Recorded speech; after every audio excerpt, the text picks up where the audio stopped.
Hello అండి, అందరికీ నమస్తే. నేను పవన్. కడపలో ఎండలు మామూలుగా ఉండవు, మనందరికీ తెలిసిన విషయమే. బట్ మనం 4 వరకు ఉంటాం, 9 నుంచి 4 వరకు ఉంటాం కాబట్టి ఎండలు ఏ విధంగా ఉంటాయో మనం అర్థం చేసుకోవచ్చు. దానికి తోడు ఇక్కడ మా విలేజ్ క్లినిక్లో చుట్టూ ఎండ చుట్టేస్తుంది అనమాట. అంటే ఈ పక్క చెట్లు ఉండవు, ఆ పక్క చెట్లు ఉండవు. మార్నింగ్ 9కే ఎండ స్టార్ట్ అయిపోతుంది.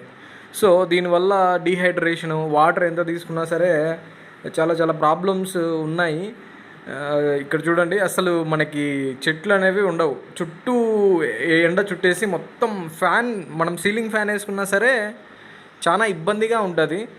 అది ఎంత ఎండ అంటే అంత ఎండ. 4 o'clock ఇంటికి వెళ్ళేటప్పుడు కూడా బైక్లో వెళ్తుంటే కాళ్ళు చేతులు కాలిపోయేంత ఎండ అనమాట. సో అలాంటప్పుడు మనం హెల్తీగా ఉండి పేషెంట్లని చూడాలి, ఫీల్డ్లో తిరగాలి అంటే మనం హెల్తీగా ఉండాలి ఫస్ట్. ఎందుకంటే థ్రోట్ ఇన్ఫెక్షన్స్ కానీ ఇలాంటివన్నీ ప్రాబ్లమ్స్ వస్తాయి. సో నేను ఒక చిన్నది బై చేశాను. ఇది కూలింగ్ ఫ్యాను మనకి. సో మీకు కూడా నచ్చితే మీరు తీసుకోండి.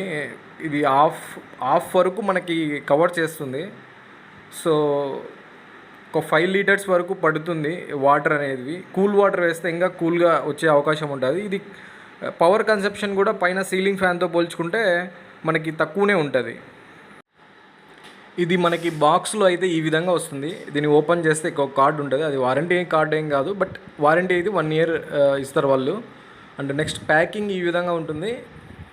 మొత్తానికి ఇది ఈ విధంగా చూడడానికి ఉంటుంది. ప్లస్ కింద మీకు ఇండికేటర్స్ ఉంటాయి, వాటర్ ఇండికేటర్. ప్లస్ ఇది బ్లోయర్ టైప్ అన్నమాట. ఇది అడ్జస్టబుల్. అది నెక్స్ట్ 2 buttons ఉంటాయి. వన్ వచ్చేసి ఫ్యాన్ స్పీడ్కి, ఇంకోటి వచ్చేసి వాటర్కి ఆసిలేషన్ కూడా ఉంటుంది. ఇది వచ్చేసి స్విచ్. అండ్ మనకి ఈజీగా క్యారీ చేసుకొని వెళ్ళొచ్చు అన్నమాట ఎక్కడికైనా ఇట్లా పట్టుకొని. ఇక్కడైతే వాటర్ ఇన్లెట్, కూల్ వాటర్ కానీ ఐస్ కానీ దాంట్లో మనం వేసుకోవచ్చు. అండ్ చాలా ఈజీగా ఉంటుంది. Okay, thank you for watching. నచ్చితే మీరు కూడా తీసుకోండి.